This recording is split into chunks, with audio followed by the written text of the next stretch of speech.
إن الحمد لله نحمده ونستعينه ونستغفره ونستهديه ونعوذ بالله من شرور أنفسنا وسيئات أعمالنا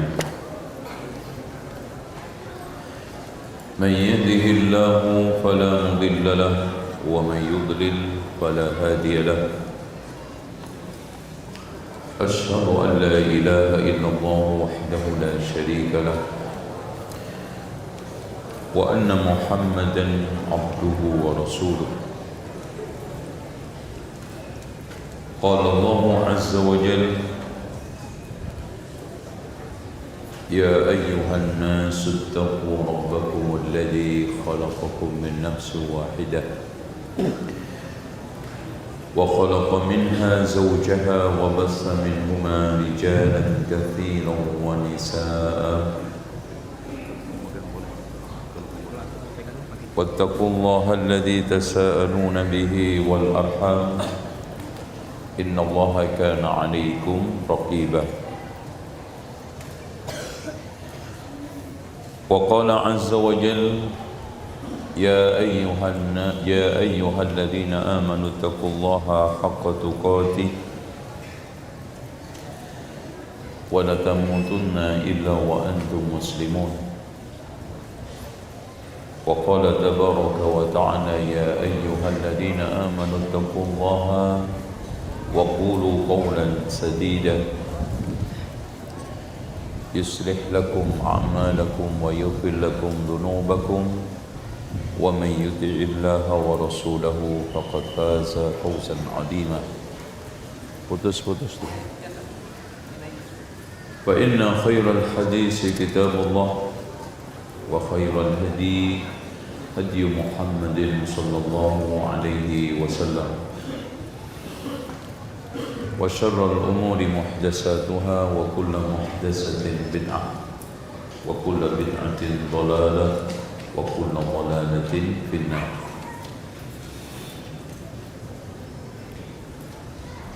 Hadirin sekalian, ikhwani wa akhwati fillah, dan juga adik-adik santri Abu Hurairah. Ini kelas berapa aja? SMP, SMA. Ini SMP, SD. Kelas berapa? Saya kira kelas 6.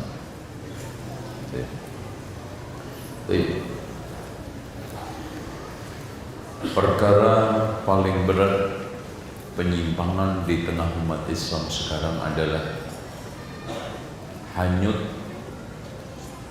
ke dalam kebiasaan tradisi umat lain. Mereka tidak memiliki identitas, hanyut, lenyap. Dan ini adalah usaha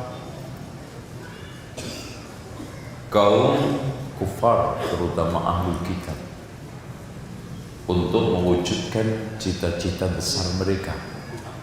Walan tardha 'ankal yahudu walan nasara hatta tattabi'a millatahum. Ini cita-cita besar mereka. Tidak akan, lan itu kalau adik-adik belajar nahwu yufidu ta'bid, memberikan faedah pengabadian. Selamanya mereka tidak akan ridho sampai kita ikut agama mereka. Ya, ini gambaran Rasulullah sampai beliau mengatakan la tattabi'unna sanana man kana qablakum shibran bi shibrin. Sungguh kalian akan mengikuti kebiasaan, tradisi, ajaran umat sebelum kalian, sejengkal demi sejengkal, sehasta demi sehasta. Kecil dikit ya.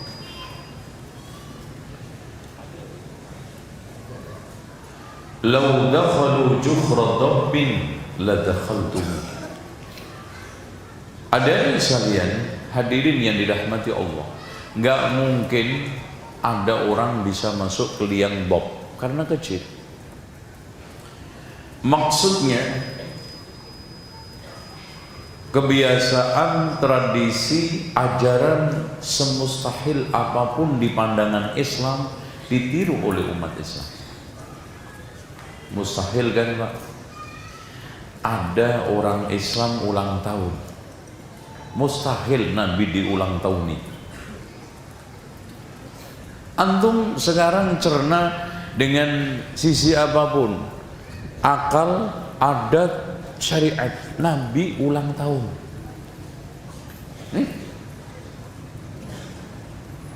Ya, emang ada riwayat happy birthday to you, happy birthday to you, rawahu Muslim.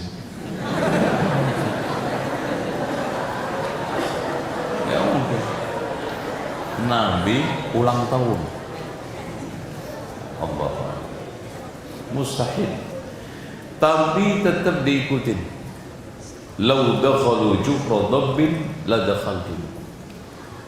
Dan memang gaya setan untuk menyesatkan itu shibron bi shibrin dira'an wa dira'an bi dira'in wa la tattabi'u khutuwati syaitan. Setapak. Ya.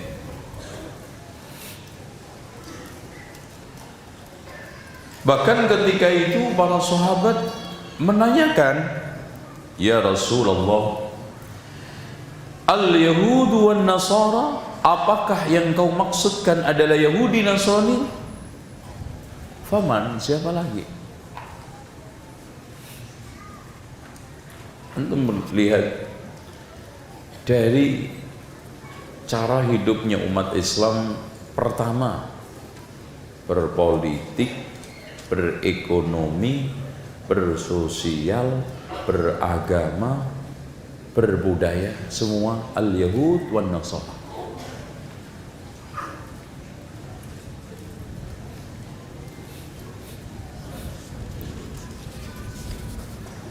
Padahal Rasulullah SAW cukup tegas supaya umat Islam itu punya identitas. Umat Islam punya karakter baku. Umat Islam mandiri. Man tashabbaha biqaumin fahuwa minhum. Jangan tashabbuh. Ya, sampai kita disuruh melihara jenggot itu supaya nggak tashabbuh. Nah ini dicukur. Kadang lucu, dibiarin kumis sampai begini. Itu. Dan tidak ada perintah agama yang tidak mengandung kebaikan dunia dan akhirat, dan tidak ada larangan agama yang tidak mengandung keburukan dunia dan akhirat. Pasti Allah dan Rasulnya memerintah suatu pasti kebaikan isinya, dan melarang suatu pasti keburukan isinya. Jenggot Masya Allah diteliti mengandung banyak faedah. Jadi orang itu kalau memelihara jenggot itu kelenjar maskulinnya itu makin besar. Kalau dicukur makin besar femininnya. Jadi akhirnya jadi cewek feminin. Nah itu paling disukai sama kaum LGBT. Ya, LGBT itu laki-laki kemulai bergaya tomboy.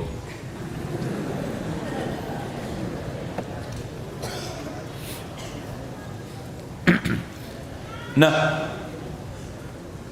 saya ingin definisikan tasyabbuh biar clear. Apa sih sebetulnya tasyabbuh itu? Tasyabbuh artinya al-mumasalah,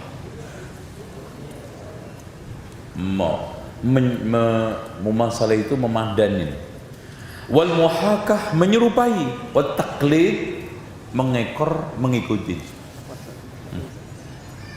Terus, nah ini bagus nih, kenapa nggak tadi? Terus, udah. Jadi tasyabbuh itu al-mumasalah. Ya. Contoh ulang tahun Nabi, lahirnya Nabi di ulang tahunin, niru ulang tahun lahirnya Isa. Nah, itu kan gitu. Ini mirip. Yang paling parah itu Pak, orang mati aja di ulang tahun nih.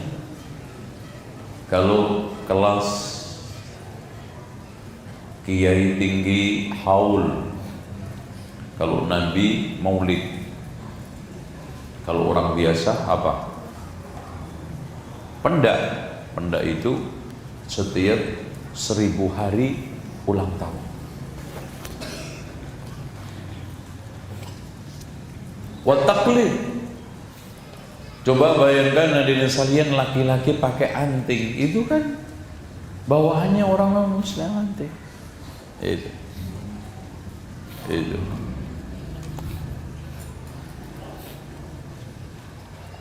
Pakai kalung,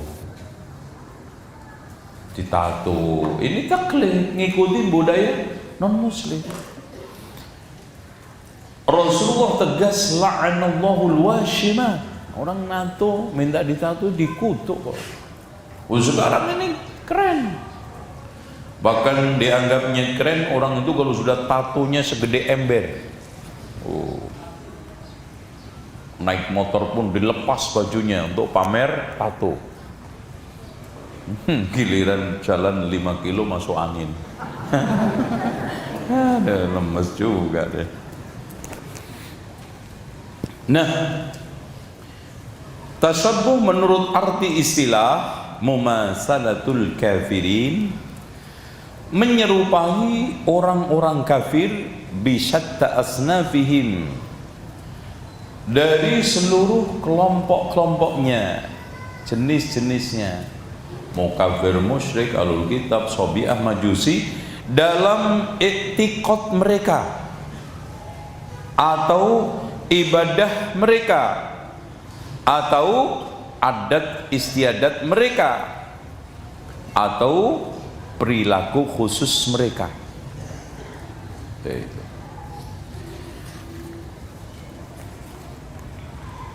Mungkin ada yang bertanya, kenapa kita dilarang untuk meniru orang kafir, tradisi, kebiasaan, dan yang lain?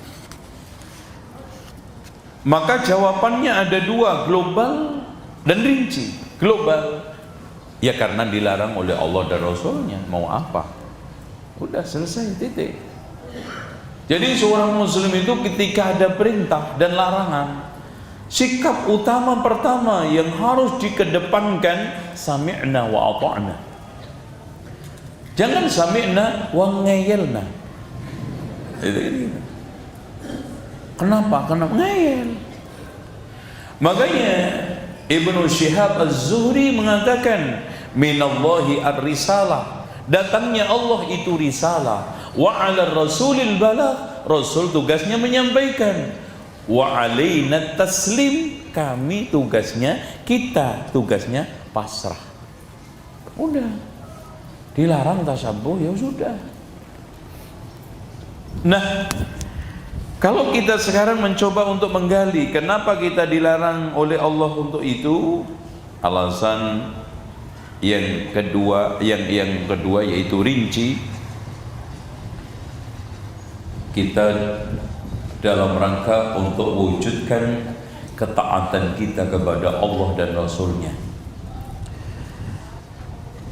Kemudian yang kedua, karena tasabbuh dengan orang kafir akan menimbulkan pengekoran. Antum lihat,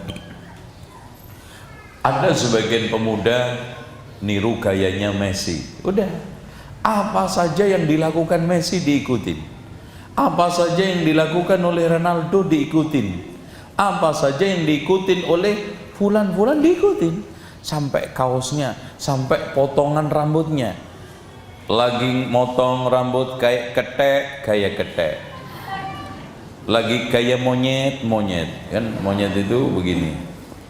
Nah, monyet. Itu. Ada gaya anjing. Itu potongan rambut kayak hewan, kayak kuda, pang, diikuti, koza diikutin, tato diikutin, udah.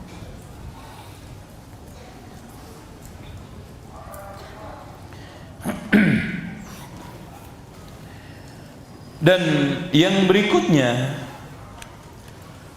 meniru orang kafir akan menimbulkan kekaguman kepada mereka, kagum, wah gitu. Jadi lihatnya itu jadinya wah. Padahal mereka nggak pernah mandi, nggak pernah wudu, kafir, kotor hatinya. Kagum kenapa? Kita lebih kagum kok sama tokoh-tokoh kita. Kagum kepada Rasulullah, kagum kepada Abu Bakar, Umar, kagum terhadap kehebatan Khalid bin Walid di medan perang. Itu nggak ada apa-apanya mereka. Dan biasanya orang itu kalau sudah meniru tasabbuh, melahirkan sikap al-mahabbah, cinta condong, cinta seneng condong. Kalau kagum seneng condong kan gitu. Hadirin sekalian, ada satu kaidah yang harus kita pegang dalam masalah pembahasan tiru meniru tasabbuh ini. Pertama, bahwa umat ini dikabarkan oleh Rasulullah akan meniru orang-orang kafir. Masya Allah. Dan sekarang wakil, riba ditiru, nyanyi ditiru, ini semua. Kalau sekarang orang ibadah sambil nyanyi, nyanyi sambil ibadah itu kan bawaannya orang Nasoro di gereja. Tapi ternyata masjid pun sekarang nyanyi. Gitu. Ada yang ala Lombok, ada yang ala Sumatera, ada yang ala Jawa, nyanyi dioplos, Arab separuh, Jawa separuh, enggak ilir-ilir atau tombowati. Udah nyanyi. Apalagi Masya Allah kalau maulid Nabi itu gamelan, ketipung, kendang, organ bisa masuk masjid. Na'udzubillah. Ini kan gayanya ibadah orang-orang non-muslim, kafir, musyrik, yang Allah katakan, wa ma kana salatuhum 'indal baiti illa muka'an wa tasdiyah. Tepuk siun. Ya. Kemudian yang kedua, kaidah yang kedua, Rasulullah SAW memperingatkan. Nah, ini yang penting. Rasulullah mengkhabarkan hal-hal yang negatif pastilah. Ini kaidah. Ketika Rasulullah mengkhabarkan tanda-tanda kiamat yang negatif atau hal-hal yang negatif seperti perpecahan, pastilah Rasulullah memberi solusinya. Contoh, umatnya pecah. Sataftariku ummati ala 73 firqatan kulluha finnar illa wahida. Ketika ditanya siapa ya Rasulullah, yang satu itu ma'ana alaihi al-yawma wa ashabi. Solusinya ikut Rasul, ikut sahabat, selesai. Jadi jangan seperti kelompok pasrah. Rasul menghabarkan pecah, ya udahlah pecah aja sekalian. Rasul sudah ngabarkan kok. Nah, nggak bisa, nggak benar. Dan kaidah yang ketiga, Rasulullah SAW mengkabarkan bahwa di saat umat ini meniru kepada orang-orang non-muslim, musyrik, kafir, tapi ada umat yang eksis, menjaga berbagai macam identitas, komitmen, walaupun sendiri. Dan Islam ini mengalami dua keterasingan, namun keterasingan yang kedua ini berat.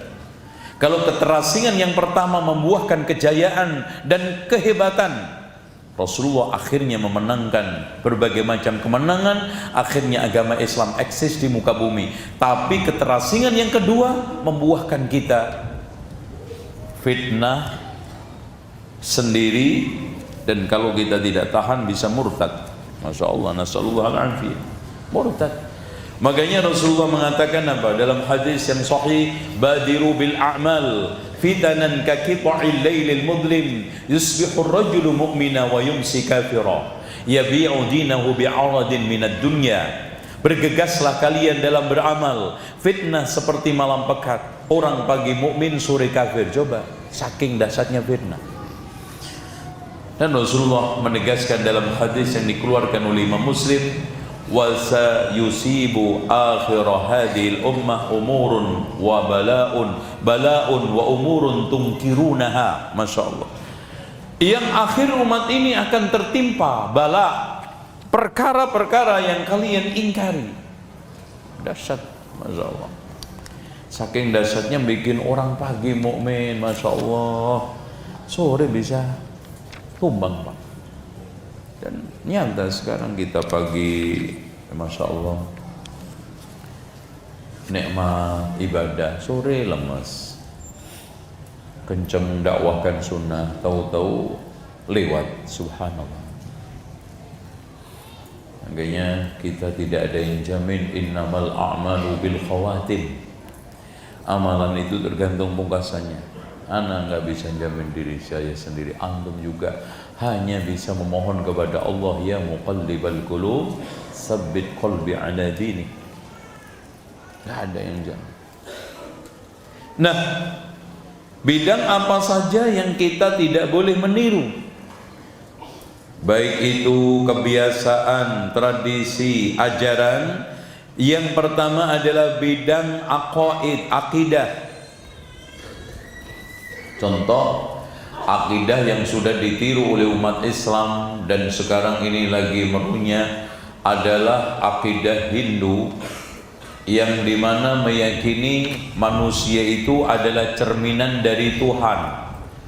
Dalam bahasa mereka, Tuhan itu Brahman, memiliki cahaya, menghasilkan Atman. Atman menjelma manusia. Pada dasarnya Atman ini tidak ada, yang ada adalah Brahman. Dan di dalam menjalani samsara, si Atman ini terus ingin menyatu dari cahaya aslinya, yaitu Brahman. Makanya Brahman itu satu kesatuan dengan cahaya Atman. Atman adalah Brahman, dan Brahman mencerminkan Atman, dan Atman pada dasarnya tidak ada, yang ada adalah Brahman. Udah, itu ditiru umat Islam. Akidah yang akhirnya menimbulkan filosofi, filsafat. Allah itu di mana-mana, loh kan? Nyambung ini kan, kalau antum usut-usut filsafat Hinduisme yang sebetulnya ujung-ujungnya dari Persia Romawi, yang nanti akan menghasilkan Allah di mana-mana. Makanya umat Islam ketika ditanya, sepakat Allah itu ada enggak? Ada. Yang nyeleneh cuman satu, Allah itu ada juga enggak ada juga enggak, di antara ada dan tidak ada. Itu, ini manusia gendeng, nggak usah diurus. Nah, ketika ditanya Allah di mana, nah baru pecah menjadi 4.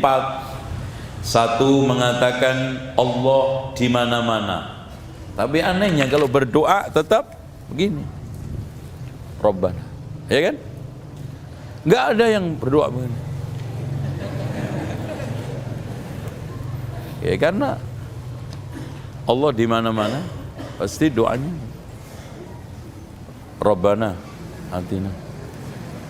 Karena bisa saja Allah di kanan, di kiri, jadi berdoanya berubah-ubah.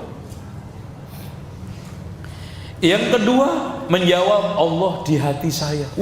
Gede banget ente. Kursi yang itu letak kaki Allah aja, wasi'a kursiyuhus, Masya Allah, di hati, Masya Allah. Itu. Allah di hati saya. Mas, kedian siapa mas? Kedian Allah apa ente? Nah, ada yang menjawab tadi, ada juga enggak, tidak ada juga enggak, antara ada dengan tidak ada. Nah, jawaban ahli sunnati wal jamaah inilah yang benar. Huwallazi khalaqas samawati wal arda fi sittati ayyam thumma istawa 'alal 'arsy ya'lamu ma yaliju fil ardi wa ma yakhruju minha wa ma yanzilu minas samai wa ma ya'ruju fiha wa huwa ma'akum aynama kuntum wallahu bima ta'maluna basir. Wa huwa ma'akumnya itu ditafsiri Allah wallahu bima ta'maluna basir. Allah dengan apa yang kamu berbuat melihat, mengetahui di mana saja kamu berada. Makanya Masya Allah ada rahasia besar. Kalau antum baca tafsir Ma'alimut Tanzil karya Imam Al-Baghawi, beliau tidak menafsiri ayat ini sama sekali. Antum buka, beliau biarkan ayat ini apa adanya. Kenapa? Ternyata ayat ini nggak perlu ditafsiri karena muhkam, jelas gamblang. Apanya yang perlu ditafsiri? Nah, akidah ditiru, filsafat itu bikin orang bingung. Gimana nggak bingung? Mereka prinsipnya keyakinan adalah, yakin adalah awal keraguan dan ragu-ragu awal keyakinan. Sampai mati nggak pernah yakin. Ya bingung terus. Nah, yakin awal keraguan, ragu-ragu awal keyakinan. Ya, ragu terus saja. Giliran yakin ragu, giliran ragu yakin. Nah, yang kedua, masalah-masalah perayaan. Itu yang kita tidak boleh tiru. Makanya Rasulullah ketika datang ke Madinah menemukan orang-orang Madinah melakukan perayaan jahiliyah, Rasulullah mengatakan, qad abdalakumullahu bihima khairun minhuma Idul Fitri wa Idul Adha. Allah telah mengganti dengan dua hari raya dari hari rayamu ini, Idul Fitri dan Idul Adha, yang lebih baik dari hari raya kami. Ya. Dan antum lihat sekarang ini perayaan hari raya bola, hari raya ibu, hari raya apa lagi? TV, hari raya. Oh, ini kalau libur terus nggak pernah masuk kantor itu Pak, karena tiap bulan apa? Tanggal merah. Dan ini kerjanya Yahudi. Yahudi itu paling seneng perayaan. Makanya ketika salah satu Yahudi datang ke Umar bin Khattab, ketika turun ayat Al-Yawma Akmaltu Lakum, wahai Umar, ada satu ayat di kitabmu, kalau seandainya turun di kami, harinya saya jadikan perayaan, no kan?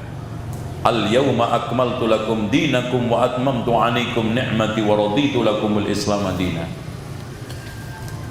Tuh. Nah sekarang ada misalnya orang sekarang sendiri pribadi aja punya hari raya apa? Satu ulang tahun. Itu kan hari raya individu. Ya. Belum hari raya nasional. Ya, hari raya apa lagi? Tahun baru. Kalau tahun baru itu ngumpul Pak. Simbol beberapa agama ada. Majusi lewat kembang apinya. Ya. Terus kemudian Yahudi lewat merconnya, itu. Kristen lewat loncengnya, Islam lewat beduknya, ada semua.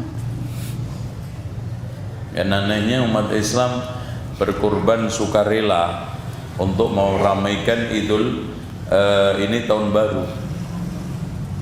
Itu. Ini yang terjadi. Oleh karena itu hadirin sekalian yang dirahmati Allah, kita hanya punya dua hari raya. Hari perayaan Maulid Nabi, perayaan Isra Mi'raj, perayaan apa lagi? Nuzul Quran. Lah orang Kristen juga perayaan Valentine, Natal. Dan aneh, Natal tanggal 25 Desember. Lucu. Karena lahirnya Isa itu terang-terangan Allah menegaskan saat panen kurma, sedang rutop, dan rutop itu nggak mungkin pada bulan Desember, itu nggak ada. Rutop itu kalau nggak Juni, Juli, Agustus itu udah paling akhir. Makanya salah satu sekte Kristen merayakan ini Idul Natal itu bulan Agustus. Nah, setelah termasuk hal yang tidak boleh kita tiru dari mereka adalah dalam bidang ibadat, menghormat, nggak boleh. Itu makanya kalau kirim ikon WA jangan pakai itu simbolnya orang Yahudi, ini Hindu. Itu. Atau ruko Sinto, dada Nasrani, dada itu nggak ada. Kita itu ada boleh mengucapkan salam sambil angkat tangan.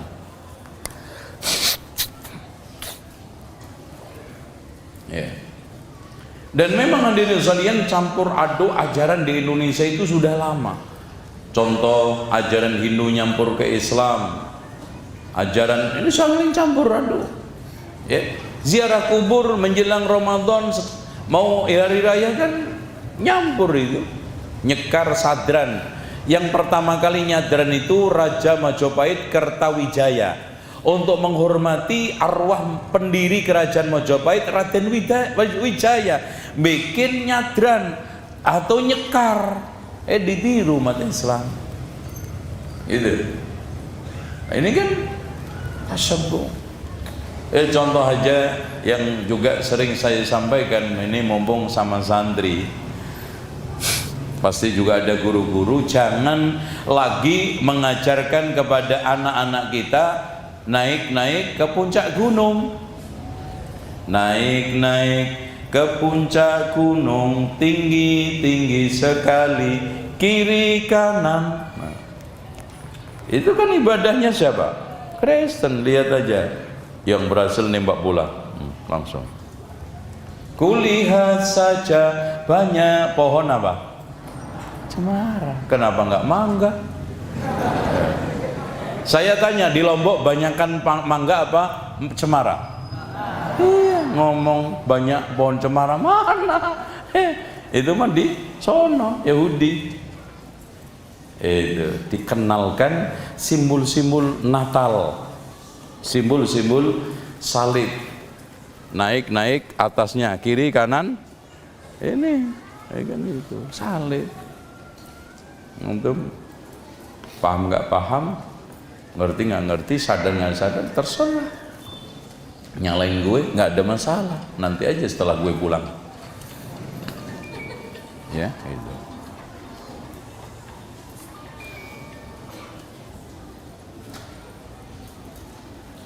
Nah, hadirin sekalian yang dirahmati Allah, termasuk yang dilarang kita menyerupai adalah dalam adat, kebiasaan dan perilaku, tradisi. Ya, dalam adat kebiasaan.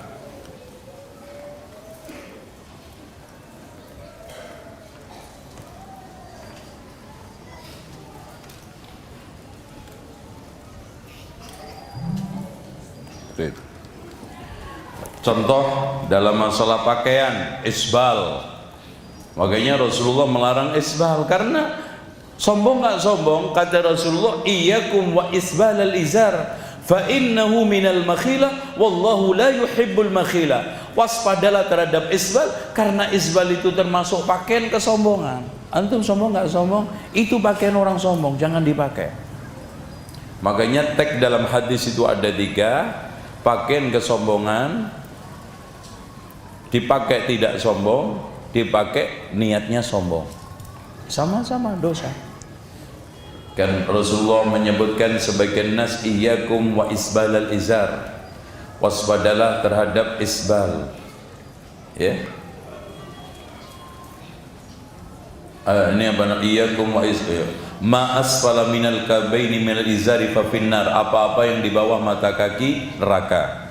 Rasulullah mengatakan tadi iyyakum wa isbalal izar. Dan yang ketiga, man jarra saubahu khuyala'a lam yandurullahu ilaihi yaumal qiyamah. Siapa yang menjulurkan kainnya di bawah mata kaki sombong, tidak dilihat Allah. Jadi kalau isbalnya tidak ada unsur sombong, neraka. Kalau niatnya sombong, nerakanya plus, tidak dilihat Allah. Dan dengan sendirinya kenapa dilarang untuk memakai? Karena itu pakaian kesombongan. Contoh, antum walaupun bukan pendeta tapi pakai pakaian kependetaan, boleh nggak? Nggak boleh. Yang penting kan anak nggak pendeta. Ya tapi itu pakaiannya pendeta, Mas. Yang penting kan saya nggak sombong. Loh, itu pakaian kesombongan. Loh, gitu loh. Itu aja nggak mudeng. Diputer-puter. Nah, di antaranya juga cara di dalam makan dengan tangan kiri itu tasyabbuh, nggak boleh suluk. Jadi adat kebiasaan selamatan nggak boleh, karena bukan adat kebiasaan kita, gitu. Nah sekarang hadirin sekalian, kita sudah mulai memasukin spesifik perkara 10 tradisi yang dilarang untuk kita tiru dari ahlul kitab. Ada 10 tradisi kebiasaan ahlul kitab yang kita dilarang untuk menirunya. Kebiasaan yang pertama adalah al-hasad, yaitu hasud. Hasad itu penyakit, kata Rasulullah, dabba alaikum da'ul umami qablakum, telah menggelayuti ke dalam diri kalian penyakit umat sebelum kalian, al-hasad wal baghdha, hasad dan dengki. Ya, dan sekarang sudah masuk jauh ke dalam umat Islam. Malah sekarang kita itu berprinsip ada gula, ada semut, ada nikmat, ada hasud. Kalau udah pada enak, pada berebut. Itu biasa. Ada gula, ada semut. Ada nikmat, ada hasud. Teman beli HP aja masuk angin. Apalagi motor gemeter. Kalau mobil adem panas. Rumah pasti pingsan. Aduh. Dan memang hasad ini bawaan hampir semua manusia, tapi kata para ulama, orang baik menahan, orang buruk melampiaskan. Itu biasanya. Nah, pemicu hasud kata para ulama, satu, tidak terima terhadap pembagian Allah dan kurang qanaah terhadap karunia Allah, nomor satu. Ya dikasih muka, ya sih qanaah aja, muka saya begini, warna hitam, udah, jangan ngiri sama yang putih. Dan pasti ada plus minusnya. Kalau orang hitam ada positifnya, malam dicari orang nggak ketemu. Nah, kalau putih kan gampang ketemu, ya kan itu. Orang pendek ada hikmahnya, orang tinggi ada hikmahnya. Nggak usah ngiri. Yang tinggi memang keutamaannya masang lampu gampang. Tapi orang pendek juga ada hikmahnya. Ngusir kucing dari bawah tempat tidur gampang. Coba. Iya.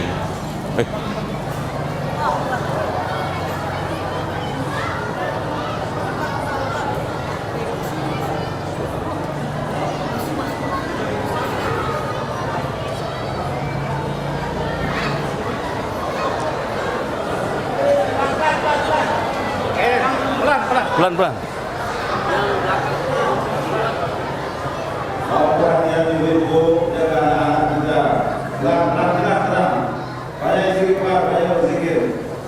Atau gini aja, ibu-ibunya suruh ke samping situ kali.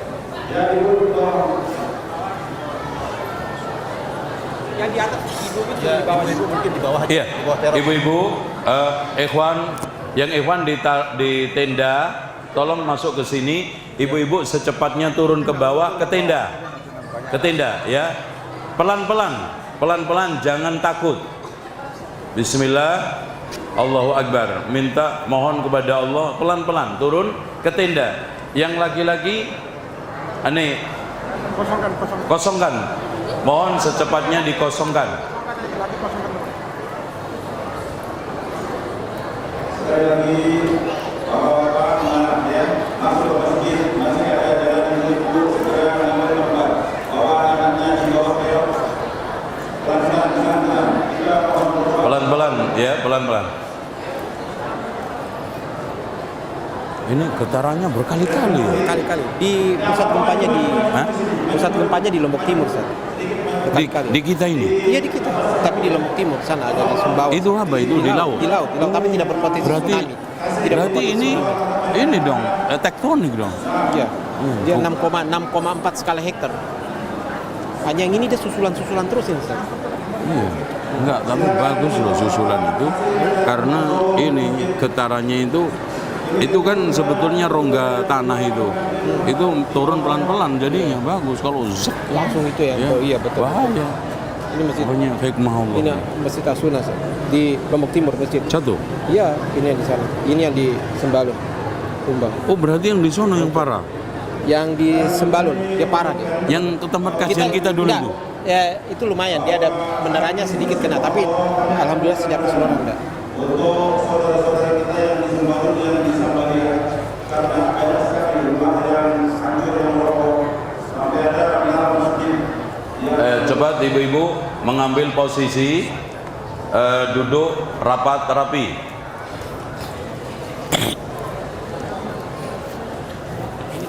Biasa kalau susulan itu tidak terlalu.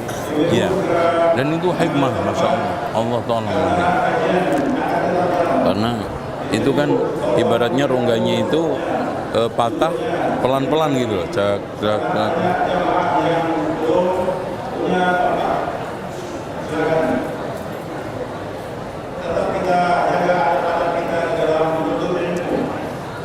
Jangan diberikan tempat yang kosong untuk isi tempat yang kosong.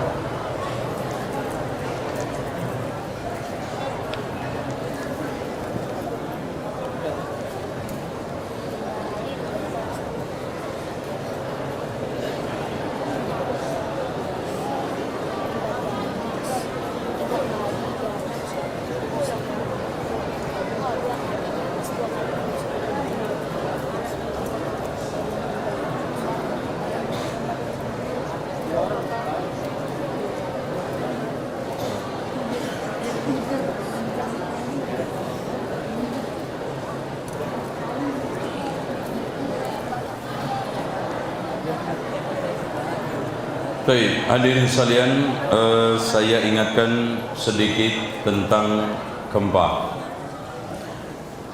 Gempa adalah seperti yang dikatakan oleh Imam Ibnu Qayyim di dalam kitabnya Miftah Darus Sa'adah, di mana hikmah Allah mengutus Allah menyuruh bumi untuk gempa karena sudah lama menyimpan gas, karena angin itu masuk ke sela-sela rongga-rongga itu, sudah lama membentuk rongga, sehingga Allah Subhanahu wa Ta'ala menyuruh bumi untuk mengeluarkan di dalam rangka untuk mengingatkan manusia. Makanya Allah berfirman, wa ma kana Allahu liyu'adzibahum wa anta fihim. Tidaklah Allah mengazab mereka sementara engkau masih di tengah mereka. Makanya ketika saat terjadi gempa di Madinah, Umar bin Khattab berkata, kalau sekali lagi terjadi gempa di Madinah ini, saya nggak mau tinggal sama kalian karena banyak dosa kalian. Wa ma kana Allahu mu'adzibahum wa hum yastaghfirun. Masyaallah. Dan Allah tidak akan menyiksa mereka selagi mereka itu istighfar. Ya. Makanya diri sekalian, gempa ini harus kita hadapi dengan taubat dan istighfar. Wa ma kana Allahu mu'adzibahum wa hum yastaghfirun. Surat Al-Anfal ayat 223 ya. Ayat 32.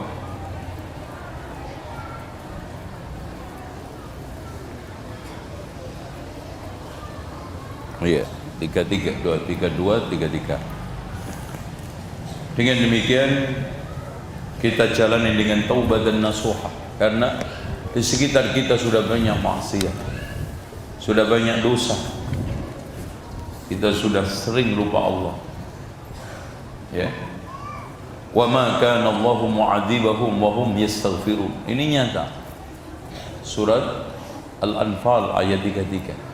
Tidak mungkin Allah menyiksa kita sementara kalian masih istighfar.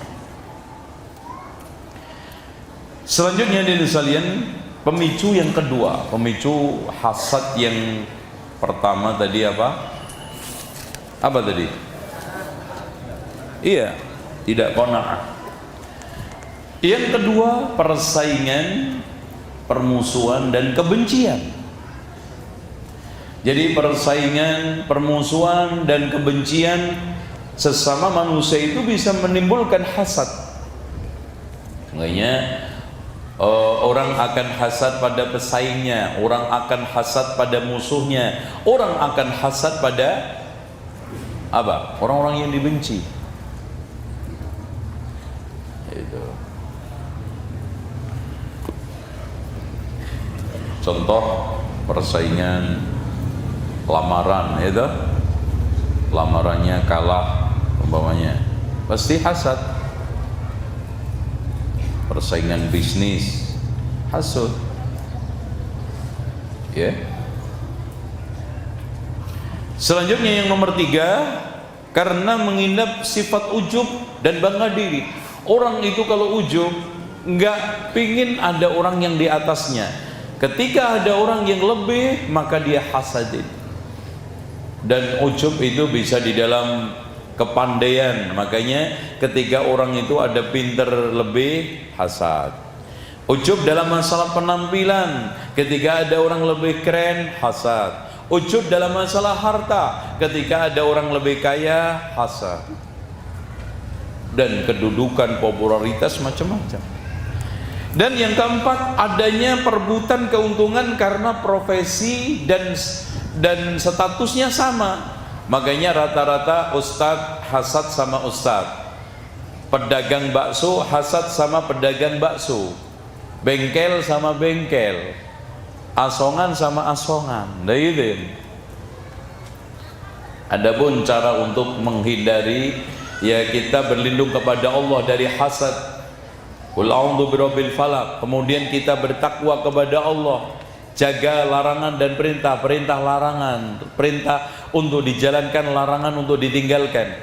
Tawakal kepada Allah, pasrah menghadap kepada Allah, penuh dengan keikhlasan. Ini yang penting. Dan usahakan balas kebaikan musuh-musuh kita. Jadi kalau kita itu punya musuh, jangan dibalas dengan keburukan, karena itu akan menimbulkan hasad. Nah itu. Dan jangan memikirkan perbuatan yang ditimbulkan orang-orang hasud, keburukan yang ditimbulkan orang hasud, jangan dipikirin, insya Allah akan hilang. Nah ini sekalian, Allah mengomentari tentang ahlul kitab. Surat Al-Baqarah ayat 9, ayat 109. Wadda katsirun min ahlil kitabi law yaruddukum min ba'di imanikum kuffaran hasadan min 'indi anfusihim. Banyak di antara ahlul kitab itu senang kalau bisa mengembalikan kalian kepada kekafiran sebagai bentuk hasad kepada kita. Makanya antum lihat sentimen mereka kepada kita sampai kerja. Antum lihat kerja di tempat kantor mereka, jenggot nggak boleh dipasang, hasad, sentimen. Isbal dipelototin, cadar dicurigain, hasad. Makanya ini sekalian, orang kalau curiga jenggot, katok cingkrang, cadar, itu sebetulnya bawaan ahlul kita. yang ditransfer ke umat ini.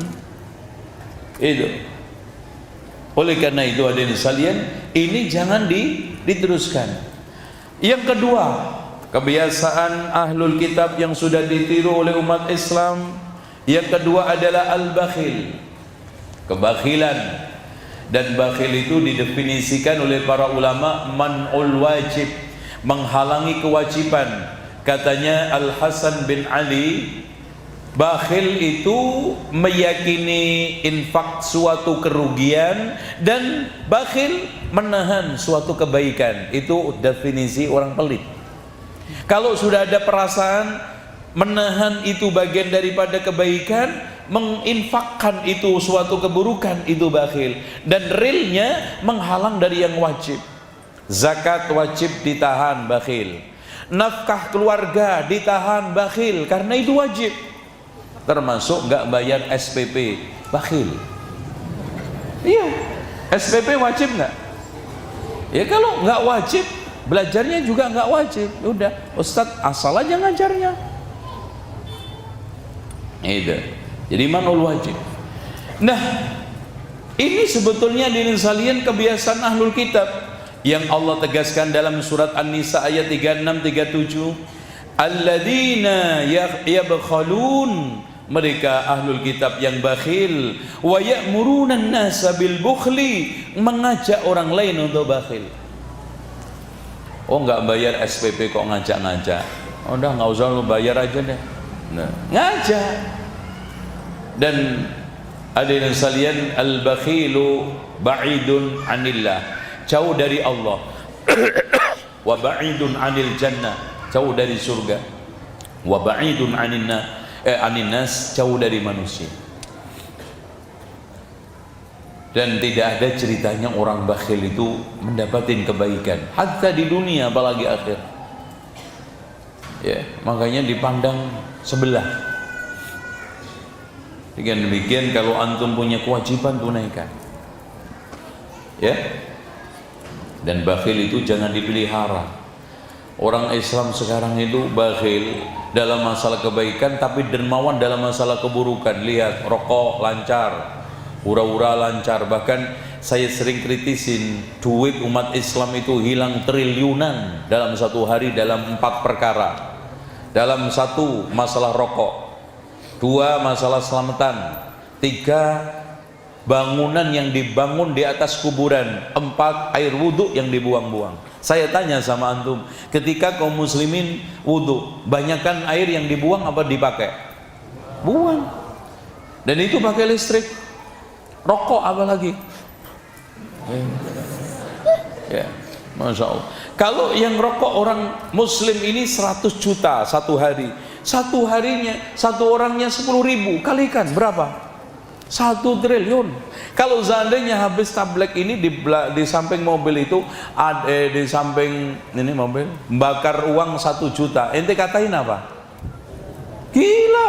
Bagaimana yang bakar 1 triliun lebih? Ente sendiri yang ngomong. Jangan lo terusin ya. Aneh. Ya Allah. Yang kedua, selamatan. Kalau seandainya di Indonesia ini 1 tahun yang selamatan itu 10 juta aja. 1 kali selamatan membutuhkan dana 5 juta. Antum kaliin duit. Air wudhu yang kebuang, kita bikin rata-rata 1 masjid yang sholat 100 orang. Yang dibuang per orang 1 liter. Kali 100 liter. Kali 5 waktu 500 liter. Kali 5 juta masjid. Berapa? Allahu Akbar. Apalagi selamatan, Masya Allah. Hamil aja selamatannya 5 kali. 4 bulanan, 7 bulanan, pas lahir, sepasaran, selapan, malah 6, coplok udel. Lepas pusar aja selamatan. Itu habis duitnya orang Indonesia. Makanya orang-orang Arab macam Saudi, Kuwait, padahal nggak terlalu kaya, lebih kaya Indonesia loh, tapi sumbangannya kemana-mana. Kenapa? Karena Saudi, Kuwait nggak ada selamatan. Wah, itu sahih, itu cek sono. Itu Ini Bang. Dan ketika giliran sumbangan ke masjid, pesantren, pondok, masjid selalu Pak, saya itu kalau infak kecil ikhlas, kalau besar nggak ikhlas Pak. Kalau begitu Pak gimana? Ya sedikit aja. Jadi masjid itu dikasih ikhlas, nggak dikasih duit. Padahal masjid butuh duit, nggak butuh ikhlas. Masjid butuh apa Pak? Butuh duit. Yang butuh ikhlas siapa? Ya antum. Giliran nyumbang, ikhlasnya yang dikasihkan. Ikhlas seikhlasnya. Paling gambar pedang pati murah keluar kotak masjid semua 10 kotak isinya pedang kabeh.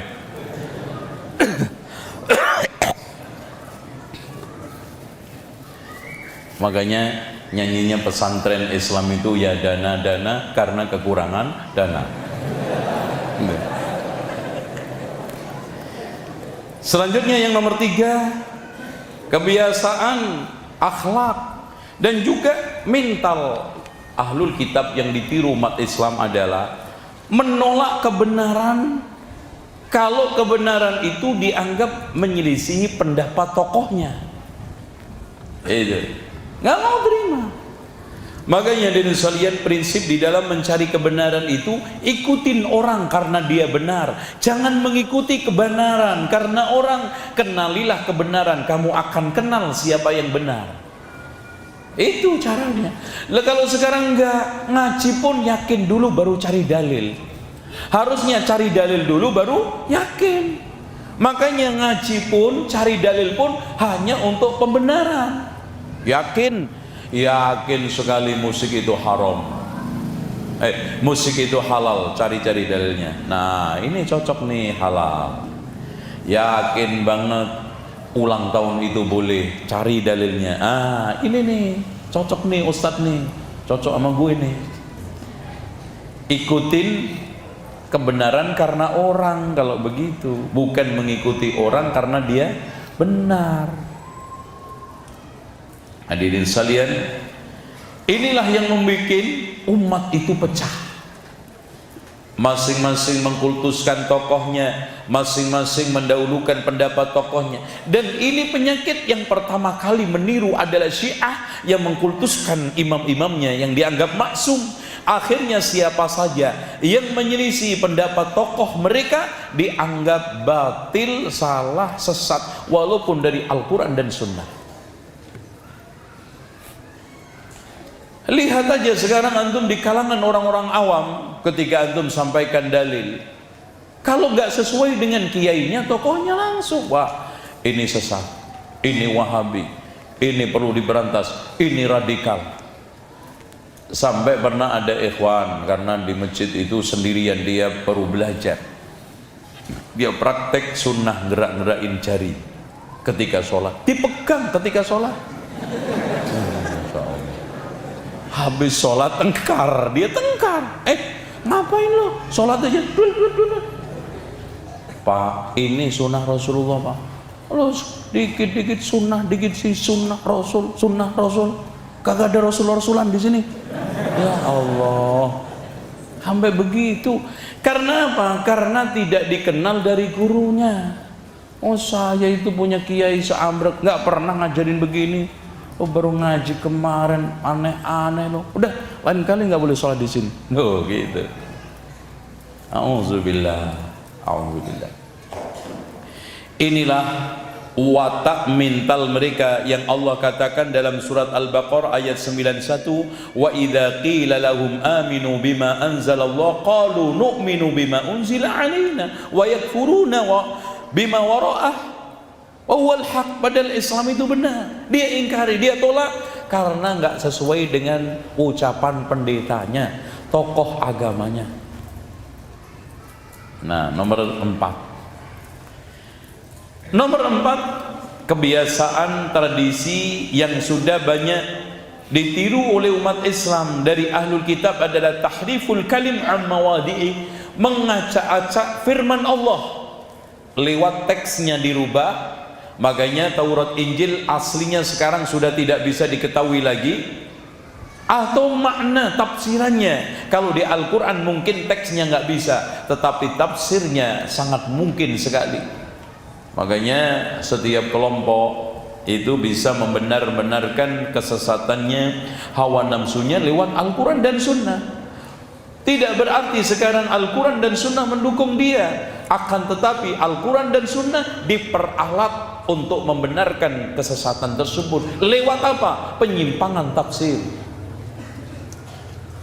Ya, itu sangat kita temukan banyak. Contoh aja, bagaimana orang Syiah membenarkan bahwa Abu Bakar dan Umar itu mengkhianati wasiatnya Rasulullah, bahwa setelah peninggal Rasulullah yang mengganti Ali ternyata dikhianati Abu Bakar Umar. Akhirnya beliau yang ngambil, Abu Bakar yang mengambil, dengan firman Allah, amma yatasaalun 'anin naba'il 'adzim. Mereka bertanya-tanya tentang berita heboh pengkhianatan Abu Bakar dan Umar terhadap wasiatnya Rasulullah. Jadi naba'il 'adzim itu berita heboh pengkhianatan Abu Bakar Umar terhadap wasiatnya Rasulullah. Loh kan? Itu. Dengan demikian, betul kata Imam Ibnu Qayyim di dalam kitabnya Syifa'ul Alil, tidaklah ada satu ahli bid'ah melainkan telah menjadikan Al-Quran dan Sunnah diperalat untuk membenarkan kebid'ahannya, kesesatannya. Makanya Allah mengomentari, wa inna minhum la fariqan yalwuna alsinatahum bil kitab litahsabuhu minal kitab. Ngarang buku, ya, seakan-akan bukunya itu hebat sampai mengalahkan Alkitab, sehingga orang lebih mengatakan ini lebih hebat daripada Alkitab. Ini Alkitab sebetulnya. Akhirnya lihat Taurat Injil yang asli hilang, sekarang yang ada apa? Ayat surat Matius, apa? Surat apa? Mata, Lukas, terus antum nggak tahu banget nih, ya. Surat-surat nama-nama pendeta, Yohanes, itu kan. Ini ditiru sekarang. Antum lihat lebih mengedepankan mazhab qala fulan. Coba bayangkan antum lihat ustadz-ustadz ahli syubhat yang tampil di YouTube, yang dikedepankan omongan tokoh. Ini kan Syafi'i, ini kan ini. Mana qala Allah qala Rasul? Ketika Anda mengatakan ini halal, mana qala Allah qala Rasul? Ketika Anda mengatakan ini haram, mana qala Allah qala Rasul? Minimal ijma' para sahabat. Enggak ada. Musik halal katanya fulan, ini hatanya fulan. Akhirnya Islam pelan-pelan hilang. Orang sudah tidak lagi perhatian kepada Al-Quran dan Sunnah, tapi qala itu akhirnya nanti seakan-akan di Quran itu ada surat Hanafi, surat Maliki, surat Syafi'i, surat Hambali. Itu nasallallahu alaihi, bahaya. Makanya Abdullah ibnu Abbas ketika mengeluarkan pendapat atau menyampaikan satu hukum dari Al-Quran dan Sunnah, dilawan katanya Abu Bakar begini, katanya Abu Umar begini, hampir-hampir batu hujan turun dari langit menimpa kalian. Saya katakan qala Allah qala Rasul, kamu katakan qala Abu Bakar Umar. Sekarang dilawankan dengan ucapan Abu Bakar dan Umar aja nggak bisa, ditolak berat-berat mentah-mentah oleh Abu Ibnu Abbas. Bagaimana dilawankan dengan Imam Abu Hanifah, Imam Asy-Syafi'i, dilawankan dengan omongan manusia-manusia yang mungkin kiai kelas kampung, kiai kelas kecamatan, ya banter-banternya nasional. Nggak ada, nggak boleh. Inilah yang membuat pelan-pelan Alkitab, Al-Quran itu hilang. Wa ma huwa minal kitab wa yaquluna huwa min indillah. Diklaim bahwa yang inilah yang datang dari Allah, inilah yang benar, ini yang cocok. Sementara Al-Quran dan Sunnah tersingkirkan. Wa ma huwa minal kitab wa yaquluna 'ala Allahil kadhib wa hum ya'lamun. Dusta. Man kadzaba 'alayya muta'ammidan falyadabawwa maq'adahu minan nar. Dan hadirin sekalian, mereka tidak segan-segan, tidak malu-malu mendukungnya dengan hadis palsu. Bukan hanya tafsir yang menyimpang, hadis palsu. Makanya sering saya kritik, ada dai hari gini menyampaikan hadis palsu, kurang bahan banget. Wong Al-Quran yang jumlahnya 6.236 ayat, hitungan terbanyak Ibnu Katsir, itu diceramahkan sampai mati dai itu aja nggak habis kok. Sahih Bukhari antum pakai ceramah 15 tahun nggak habis itu. Sahih Muslim, lo kok sekarang sempat-sempatnya menghabiskan waktu ceramah, orang datang jauh-jauh sampaikan hadis palsu. Kalau sekarang hadis tujuan untuk menyampaikan ajaran toh, kalau sekarang hadisnya palsu berarti hasilnya ajarannya apa? Palsu. Ya kalau sudah ajarannya palsu berarti surganya juga palsu. Cari surga sendiri. Itu kan gitu. Allah itu menjamin suatu amalan dengan dasar yang sahih karena adanya pahala, adanya surga. Lah kalau sekarang kita beramal mencari surga, hadisnya palsu, siapa yang jamin surganya nanti di akhirat? Makanya tak boleh. Nah yang kelima termasuk kebiasaan ahlul kitab yang sudah ditiru oleh umat Islam adalah al-ghulu fi sholihin, bersikap berlebihan terhadap orang soleh. Hidup dan mati, Masya Allah, hidupnya habis taklim, airnya dibuat rebutan. Bismillah. Wah dulu itu saya kalau sudah habis ngaji, yang pertama kali air diminum, barokah. Surbannya kiai dikalungin 15 menit, nanti penyakit kankernya sembuh, barokah. Sandalnya kiai digantungin di depan pintu untuk nolak maling. Bahkan ada yang sampai mati pun masih diyakinin hebat. Buktinya tanah kuburannya diambil, dicampur kopi break, diminum. Masya Allah, subhanallah. Sampai salaman aja bolak-balik, sampai infeksi itu tangannya Pak Yainya. Itu coba santri 1000 infeksi.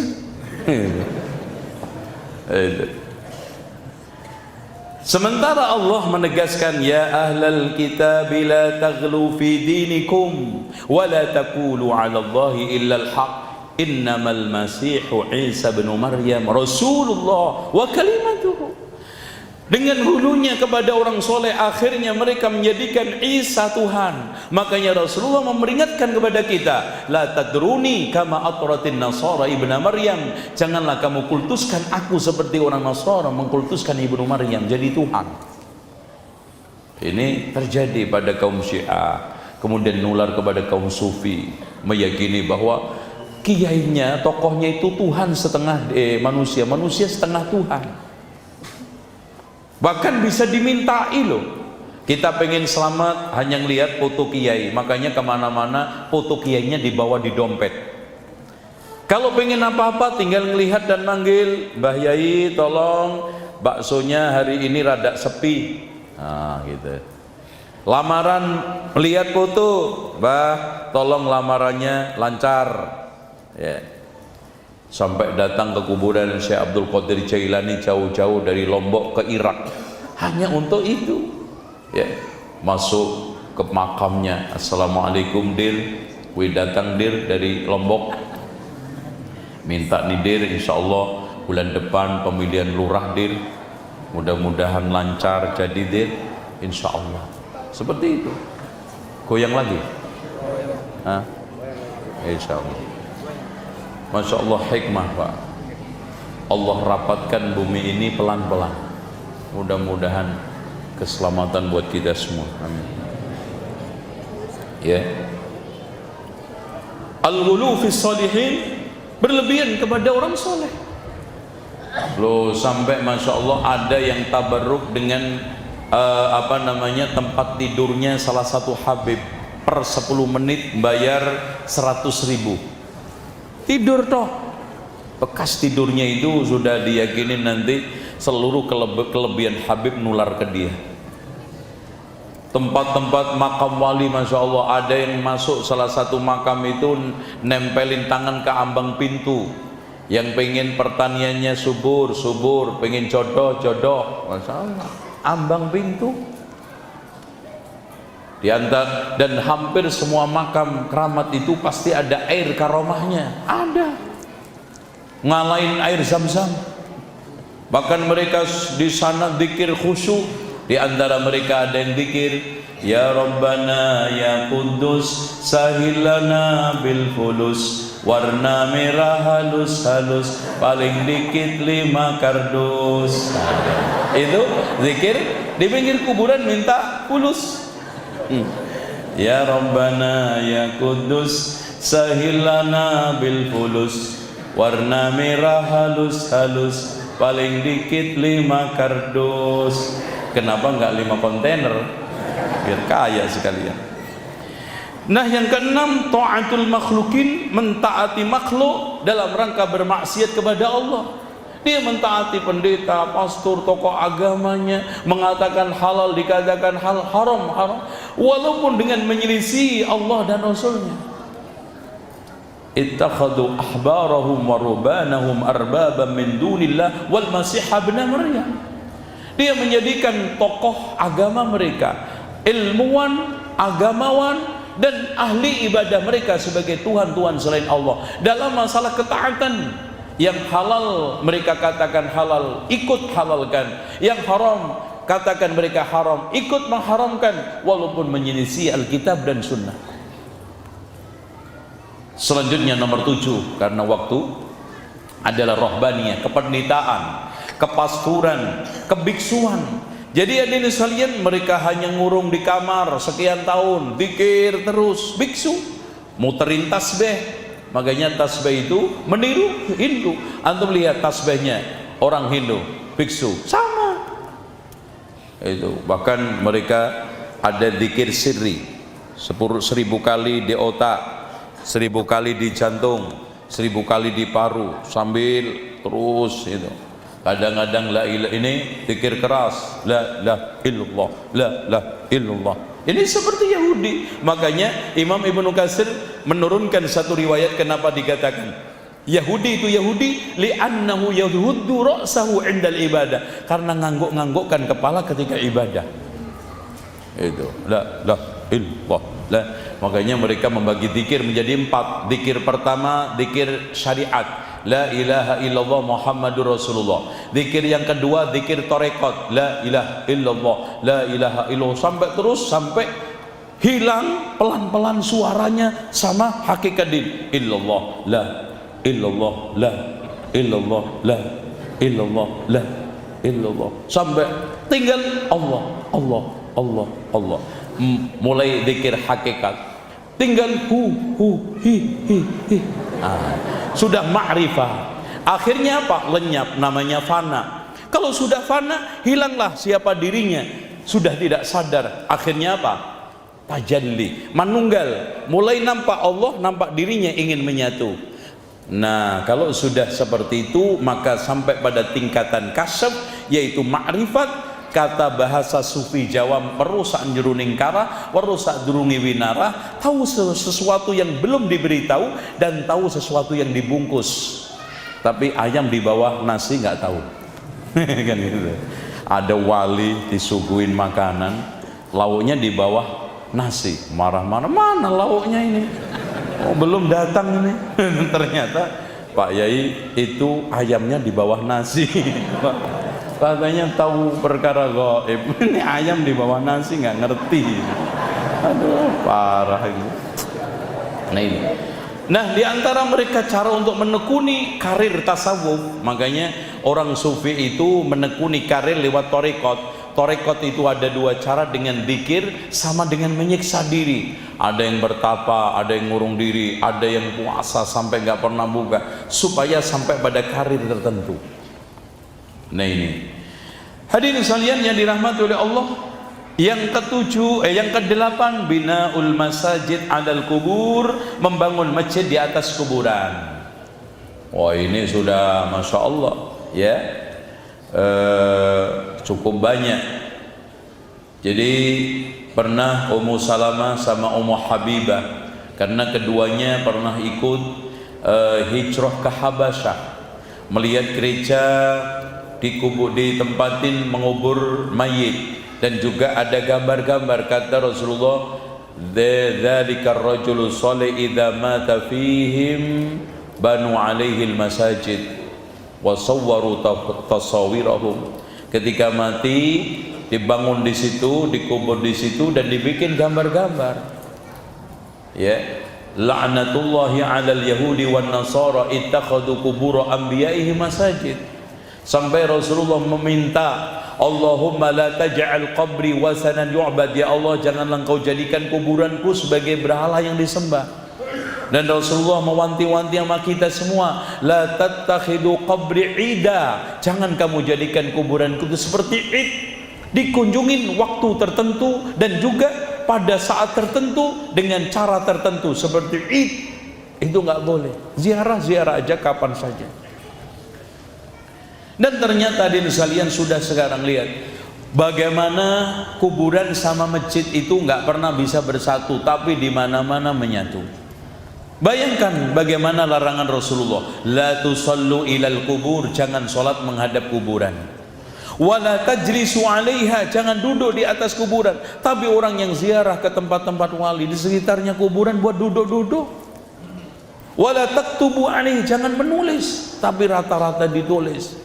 Fulan bin Fulan lahir tahun sekian, wafat tahun sekian. Sekalian kurang Pak, hobi mancing. Sekalian kan kurang kan, berlengkap, tahu hobinya, kerjaannya, profesinya. Subhanallah, untuk apa? Malah Rasulullah mengancam loh, orang yang duduk di atas kuburan itu, seandainya di antara kalian duduk di bara api kemudian tembus sampai daging tulangnya, masih lebih ringan daripada duduk di atas kuburan. Nulis ngicing, makanya yang saya kritik tadi. Coba bayangkan Mas, kalau yang dibangun kuburan ini ada umpamanya 5 juta kuburan, kita bikin rata-rata satu kuburan membutuhkan 500.000, yang itu keramik. Berapa itu uang? Padahal nggak manfaat, didudukin haram, digigit nggak kena, dimut nggak manis, mayit juga nggak anget. Manfaatnya apa? Ayo. Sekarang saya tanya, kalau manfaat mayit itu manfaat, kuburan dengan alam kubur itu di mana? Orang mati nggak punya kuburan tetap punya alam kubur. Kadang-kadang disiram dengan kembang setaman padahal cuma setoples. Wah Mbah, saya kirim Mbah, hanya mimpi ketemu mbahnya minta minum. Wah ini sudah lama nggak nyiram, kembang setaman. Katanya nyampe alam kuburnya, nyeresep ke bawah 1 meter aja nggak nyampe, apalagi nyampe alam kubur, air apa? Itu kan gitu. Perasaan, orang itu banyak membuat perasaan kemudian diyakini, kemudian dijadikan sebagai syariat. Itu yang banyak. Perasaannya, kalau emaknya dikasih kembang seneng, siapa yang ngomong? Akhirnya setiap kuburan kasih kembang. Siapa? Perasaanmu kan? Kalau sekarang kamu tancepin kembang di kuburanmu, kuburan ibu kamu, bapak kamu, mbah kamu senang, itu perasaan. Sementara masalah-masalah gaib seperti ini tidak bisa pakai perasaan akal, tapi pakai wahyu. Ada wahyunya kita bertindak, tidak stop. Yang terjadi kan gitu. Nah, yang ke-9 ini yang sekarang ini merunyah banyak. Apa itu? Bernyanyi sambil ibadah, beribadah sambil bernyanyi. Nyanyi diibadahkan dan ibadah dinyanyikan. Itu. Sekarang apa yang tidak dilakukan oleh umat Islam? Ya, salawat taraweh lagu, menjelang ini lagu semua. Itu. Akhirnya di sekalian persis, makanya pernah ada orang yang dari Nasoro masuk Islam, kemudian analisanya ibadah kok nyanyi-nyanyi. Akhirnya dia analisa, dia renungkan nggak mungkin ibadah joget-joget, nyanyi-nyanyi, tepuk-tepuk. Akhirnya masuk Islam. Ternyata setelah masuk Islam ketemu nyanyi juga di masjid. Nah itu kan real. Makanya mau balik ke Kristen malu, ke Islam nyesek. Itu. Inilah hakikat apa yang dikatakan oleh Allah, Rabbana la taj'alna fitnatan lil ladzina kafaru. Ya Allah, janganlah Engkau jadikan kami sebagai sumber fitnah buat orang kafir. Yakni para ulama ahli tafsir menegaskan, ya Allah, janganlah jadikan kami sebagai sumber fitnah buat orang kafir. Akhirnya mereka meyakini benarnya agama mereka dan salahnya agama kita. Itu.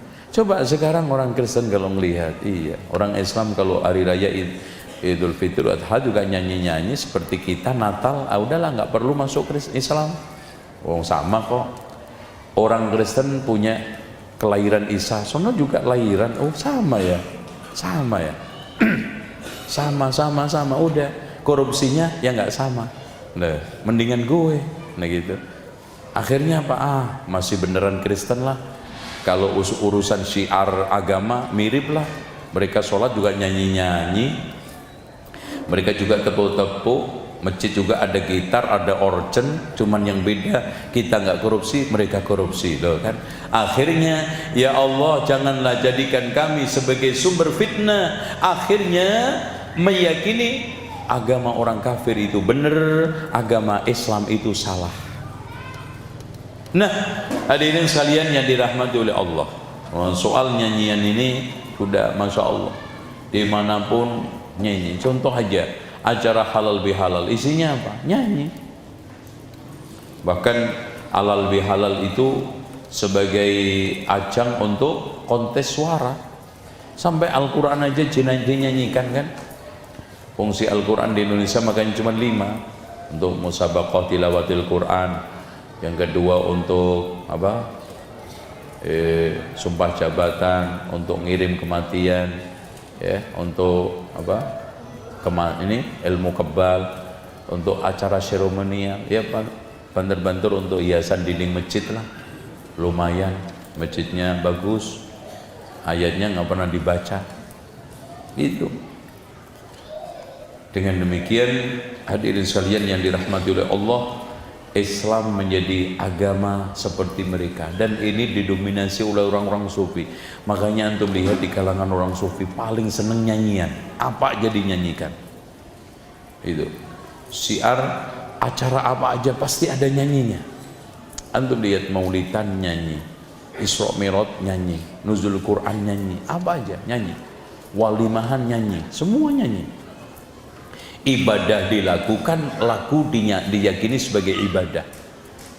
Makanya kadang-kadang khusyuk. Pernah ada orang di samping saya lagi nangis.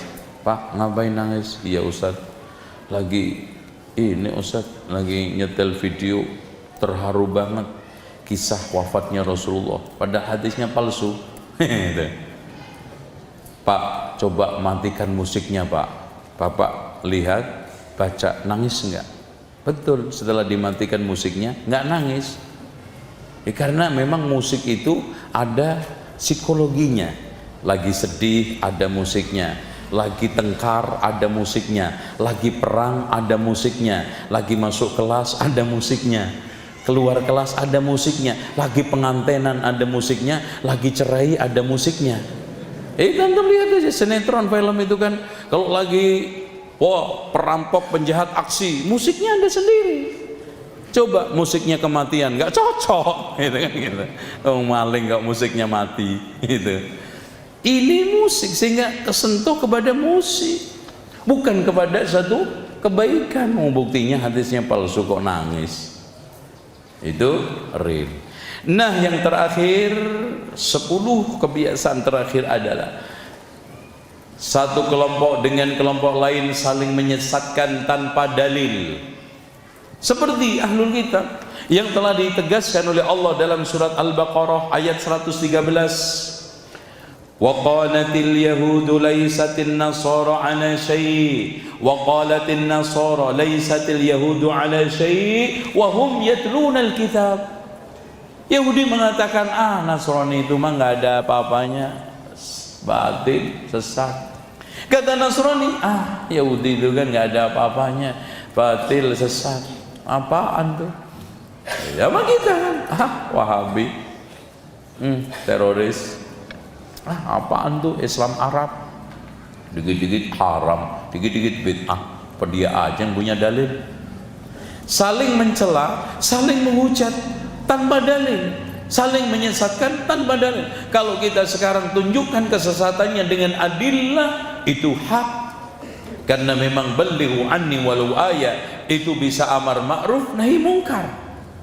Oleh karena itu hadirin sekalian, kebiasaan ahlul kitab yang sekarang ini merajalela di kalangan umat Islam apa? Satu kelompok dengan kelompok lain saling mencibirkan, saling menyesatkan, saling merendahkan tanpa kaidah, tanpa dalil. Bahkan maaf Pak, orang ke masjid nggak pernah, ngaji nggak pernah, sambil kipas-kipas bakar jagung. Oh, kelompok itu kan sesat ya.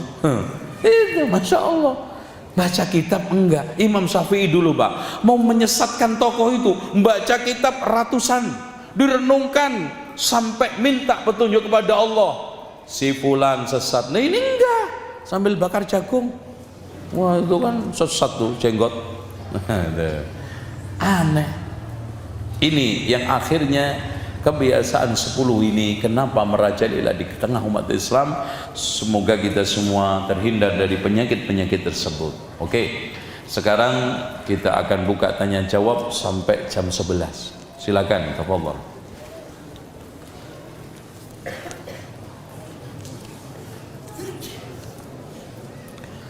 Seperti yang kita ketahui bahwa perayaan Isra hanya ada Islam ada dua. Bagaimana dengan perayaan 17 Agustus, perayaan yang dilakukan oleh hadirin sekalian, semua perayaan tidak benar. Cuman ketika kita menghadapi itu kan harus pakai sikap yang hikmah.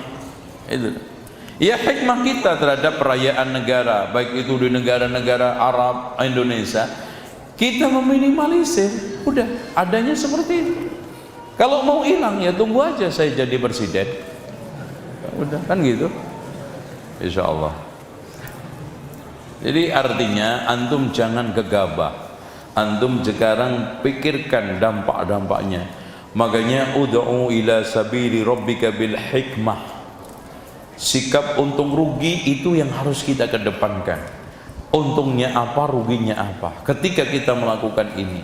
Dan kalau memang kita tidak bisa izalatul munkar, menghilangkan kemungkaran, minimal taqlilul munkar, menyedikitkan kemungkaran. Dan itu yang sekarang kita bisa lakukan. Ustaz, bagaimana memadukan dalil bahwa Nasrani memusuhi umat Islam dengan ayat Al-Maidah 62 bahwa Nasrani adalah yang paling dekat? Hadirin sekalian, mereka lebih dekat untuk bisa didakwai dan masuk Islam, lebih mudah. Makanya antum lihat yang paling banyak masuk Islam itu Nasrani daripada Yahudi, gitu.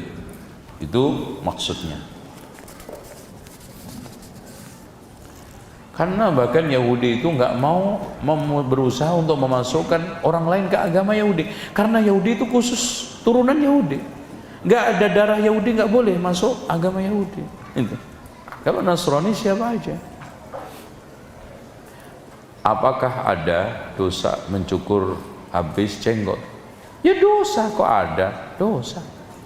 Kenapa kita katakan dosa? Karena diancam oleh Allah Subhanahu wa Ta'ala dengan ancaman jelas, di mana orang yang mencukur itu menyerupai musyrikin.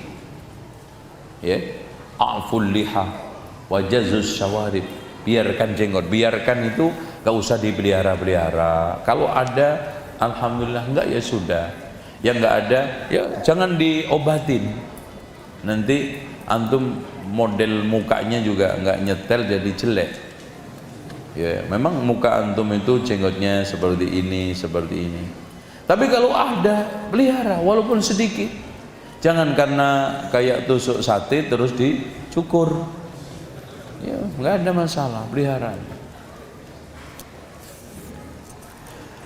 Ustaz, saya kena syubhat, katanya di Lauhul Mahfuz tidak ada perkara mengenai perilaku baik dan buruk manusia, karena bila dalam tertulis perilaku buruk maka manusia bisa saja memberi hujah bahwa kenapa perilaku buruk saya tertulis di Lauhul Mahfuz. Hadirin sekalian, pertanyaannya simpel. Antum udah tahu antum buruk. Terus kemudian yang kedua, siapa yang bisa protes ketetapan Allah? Ya. Dan nggak bisa kita sekarang mengatakan Allah nggak adil. Kenapa? Orang itu dikatakan nggak adil ketika melakukan sesuatu pada yang bukan miliknya. Ini motor saya jual, saya kasih, salah saya apa? Rumah saya. Manusia ciptaan Allah. Enggak saya ciptakan aja nggak apa-apa kok. Saya ciptakan, saya adakan. Mau saya warnai apa terserah saya. Fa'alul lima yurid. Allah maha mengerjakan apa yang dikehendaki. La yus'alu amma yaf'alu wa hum yus'alun. Tidak boleh ditanya tentang apa yang dia kerjakan, malah mereka yang ditanya. Dari situlah kita tidak boleh protes. Kalau seandainya ada orang yang mengatakan, kenapa saya ditulis buruk? Antum sudah tahu kalau antum ditetapkan buruk, neraka, jelek. Nggak tahu toh?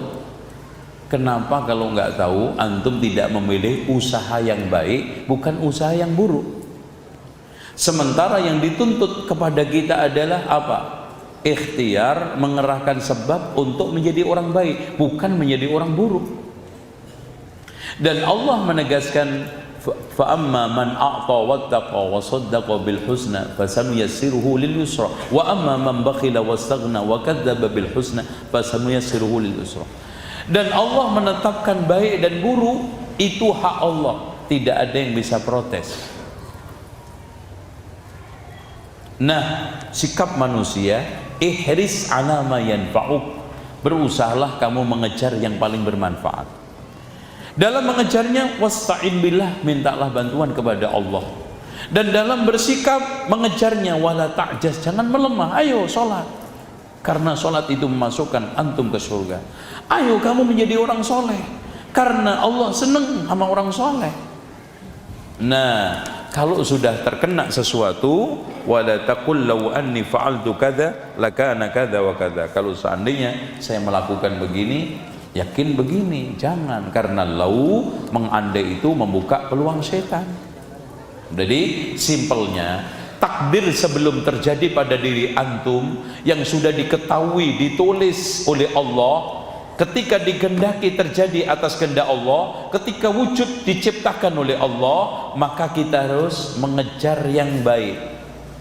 Kalau dapat buruk, kita ucapkan apa? Ini adalah ujian, sabar. Baik, ini adalah nikmat syukur. Dan kalau dosa, istighfar. Makanya puncak kenikmatan seseorang adalah ketika dapat nikmat, syukur. Ketika dapat musibah, sabar. Ketika dapat dosa, istighfar. Udah, itu yang wajib bagi kita. Terus kalau protes, kenapa Allah menciptakan saya kafir? Loh, itu urusan siapa? Sama aja antum protes, kenapa ya Allah engkau ciptakan saya hidung saya ngadep ke bawah? Nah, itu nggak bisa. Fa'alul lima yurid. Apakah membaca Al-Quran atau menghafalkannya dengan kepala gerak-gerak termasuk tasyabbuh dengan Yahudi yang ya sebaiknya antum hindarkan, ya dihindarkan. Ustaz ketika mencetak bagaimana kemudian meraih mana? Apa ini ya? Ustaz ketika mencetak kemudian merayakan dengan sujud, apa ini? Gak paham saya. Aduh. Yang lainnya mana? Ini dia. Ya. Apakah gempa atau bencana alam yang lain juga diakibatkan karena seorang itu berbuat bid'ah maksiat? Betul, intinya tidaklah ada suatu musibah bencana alam melainkan peringatan Allah untuk mengingatkan manusia agar kembali kepada Allah. Dan nas jelas, wa ma kana Allahu mu'adzibahum wa hum yastaghfirun. Enggak mungkin Allah mengazab mereka sementara mereka sedang istighfar. Ustaz, gimana agar terhindar dari sifat homo? Loh, ada. Ini ya, santri-santri ini memang punya penyakit konslet. Ya, seneng lagi, itu konslet. Ya. Dan ini bahaya. Makanya ustadz-ustadz pemilik pondok harus hati-hati. Kalau ada ngatno seneng sama beco, ya, party seneng sama bulan, nggak boleh, ya. Dan ini penyakit, dan penyakit ini disosialisasikan sekarang. Nauzubillah lewat gerakan LGBT, dan ini sudah legal di Eropa. Saya pernah ketika ke Jerman itu, ya, laki sama laki gandengan, ciuman biasa di jalan-jalan. Biasanya ciri-ciri khasnya itu gemulai, terus kepalanya botak, yang ceweknya ibaratnya. Dan itu Masya Allah, ya, mereka ada hari keluarnya, jadi keluar bareng itu homo, laki sama laki, perempuan sama perempuan. Ini arak-arakan, ya, pakai moge, motor gede, pakai mobil. Itu nauzubillah. Di sini bisa aja begitu nanti kalau kita nggak dakwah terus. Masya Allah, sekarang penyakit ini mudah terjadi pada remaja lewat TV ini, lewat film, lewat YouTube, lewat sosmed, itu berbahaya. Nah, santri caranya satu, kalau sudah ada penyakit itu tumbuh, cepat mendekatkan diri kepada Allah dan mohon kepada Allah untuk dihilangkan. Lalu pahami bahaya penyakit homo. Dikutuk loh, sampai Rasulullah mengatakan uqtulul fa'il wal maf'ul, bunuhlah orang yang mengerjai dan yang dikerjai.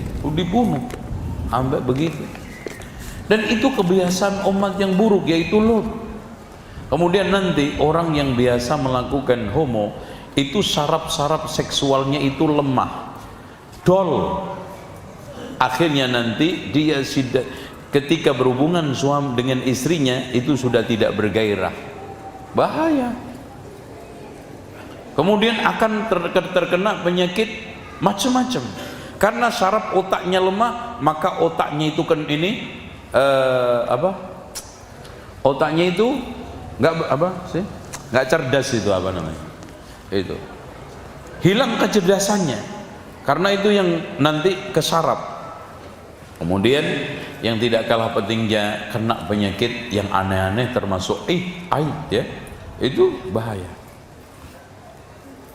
Nus pondok hendaknya memantau, mengawasi, memberikan satu sanksi aturan yang jelas. Musyrif juga harus mengawasi, jangan malah diawasi. Ya, ada sebagian musyrif malah diawasi karena apa? Menjadi dalang, jadi pelaku itu. Dan di sana ada indikasi kalau ada musyrif sudah perhatiannya berlebih, terus kalau malam tampilannya keren, nah ini sudah mulai nggak beres. Itu anak udah tahu tuh, 10 tahun ngamatin begitu-begitu.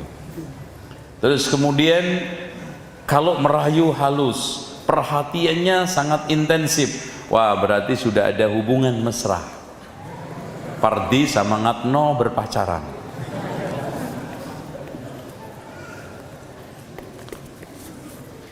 Alhamdulillah dakwah sunnah mulai banyak, dikenal mulai banyak. Islam salah satunya media YouTube. Akan tetapi anak kebingungan karena setiap ustadz dai mengatasnamakan label rumah salaf sama menyampaikan qaulullah qaulur rasul, tapi salah satu dari mereka saling mencela. Hadirin sekalian, begini, memang kita bersyukur banyak orang yang mengenal dakwah lewat sosmed, tapi nggak banyak paham, mengenal toh. Banyak kenal tuh TV fulan, TV, tapi belum paham. Makanya kita harus memahamkan. Antum banyak ngaji, jangan banyak ngintip YouTube. Ini penyakit subhatnya, kebanyakan ngintip YouTube. Makanya sering saya katakan, antum jangan intens banget mengambil ilmu dari madrasah YouTubeiyah, wal madrasah WA-iyah, wal madrasah Facebookiyah, wa Twitteriyah. Karena pasti antum terkena subhat. Karena yang ada di dalamnya macam-macam. Terus kemudian yang kedua, soal masalah tahdir mentahdir. Udah, antum sibukkan belajar. Pertanyaannya, antum sudah pernah menghatamkan minimal tafsir As-Sa'di, ningkat Ibnu Katsir, khatam Bulughul Maram, khatam sekarang Riyadhus Shalihin. Ini nggak pernah khatam, yang didengar subhat terus, jebol antum.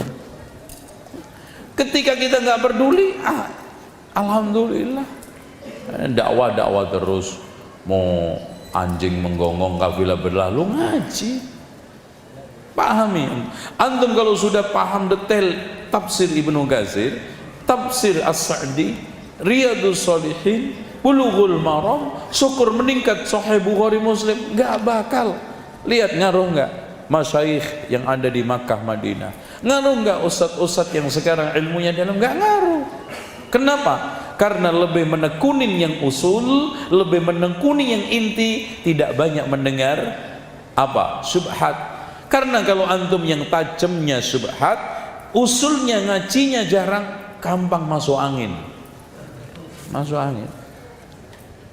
Itu akhirnya masuk anginnya yang minim-minim itu. Udahlah mas, nggak usah ribet-ribet, ambil baiknya, tinggal buruknya, ngaji mah kemana aja. Nah itu subhat. Ustadz ketika ini tulisannya jelek banget. Yang serius dong mas nulis, Ustadz.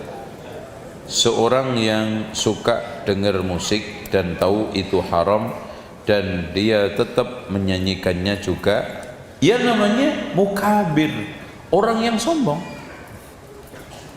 Ya jelas batarul haq wa ghamdun nas, menolak kebenaran, meremehkan orang yang memberitahu. Nasallallahu al-afiyah. Makanya penyakit sombong ini berbahaya, terutama sombong kepada kebenaran. Bagaimana hukum solawatnya Nisa Sabiando? Bahaya. Ana nggak tahu, tapi ini kayaknya yang biasanya ini lagi-lagi ini kena penyakit YouTube. Ini kena virus YouTubeiyah, virus. Hadirin sekalian, ketahuilah, apapun macamnya nyanyian pasti melalaikan, membikin orang itu unusah, lebih menonjol kewanitaannya. Antum lihat aja penyanyi-penyanyi, orang yang suka nyanyi-nyanyian itu lembutnya ini kayak perempuan, iya, suaranya perempuan, gayanya perempuan, lembutnya perempuan, laki padahal. Makanya di sekalian, orang yang gemar nyanyi itu nggak bisa jihad. Baru nembak ingat nyanyi lagu, itu lemas. Apalagi ngerokok juga, ya kan gitu. Baru nembak musuh sejam kecut, ini kan gitu. Mundur, kenapa pak? Ini lagi kecut ngerokok kan gitu. Baru dah, masya Allah, perang setengah jam kecut ngerokok lagi. Itu perokok itu nggak bisa jihad. Ustaz, saya ada?